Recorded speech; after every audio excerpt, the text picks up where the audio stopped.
You're listening to Kate Palmer from sparkletart.com. Today I'm going to show you how to colour a mulberry paper flower using 2 colours of Copic marker and some blending fluid for a very realistic result. Now, whilst you can use colours from different colour families, I love the way this turns out if you use colours from a natural blending family. So I've chosen RV63 and RV66. This technique is perfect for those 3D mulberry paper flowers like the one I'm using here. The flower I'm using is white.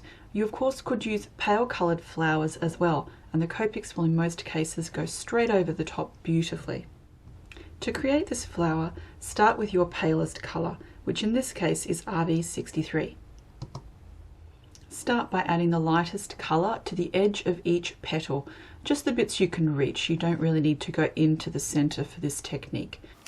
Now with these larger mulberry flowers, there's no way you could lift up all of the petals to get right into the centre, so just don't worry about it. And try and cover right up to the edge of the petal without too many white spaces. If you see any you've missed, just sort of go back over them. For the bottom petals, where you can reach in with the Copic marker a little bit more, make a bit of an effort and just colour a little bit more of each of the petals. And then I'm just going to go back and colour these central petals.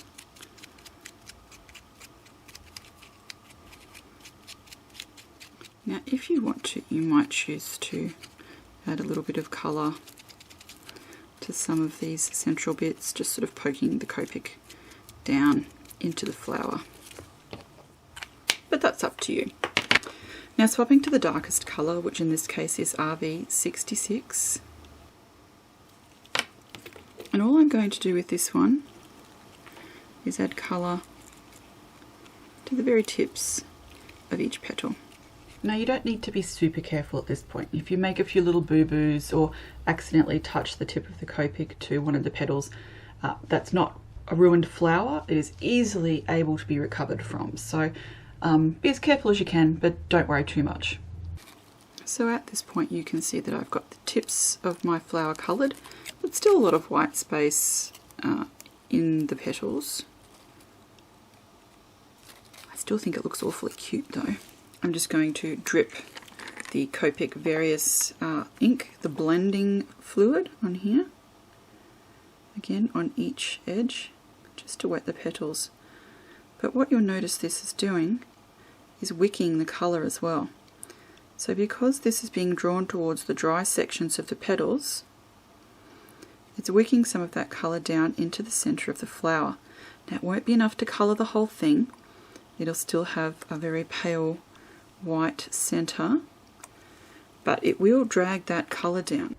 Now if you don't have the colourless blending fluid in the various ink bottle like I'm using, you could also use alcohol ink blending solution or even straight vodka. Both of these will give similar effects, but of course the Copic colourless blending solution is the best and you get the best results with it. Now I really love how this takes on a life of its own colour-wise. Isn't that gorgeous? You've still got some white bits like a real rose and some darker pieces. Now, because of the alcohol, you could let this dry by itself, but I prefer to use the heat gun. Now, you can see almost before your eyes these tips getting darker, and you only get that when you use the heat gun. And with a very short amount of time and a few swipes of your Copic markers, you've changed this plain white rose into something gorgeous that will perfectly match your Copic coloured image, card, layout, whatever you've used it on. No need to go and buy every colour of flower ever again. You can make your own.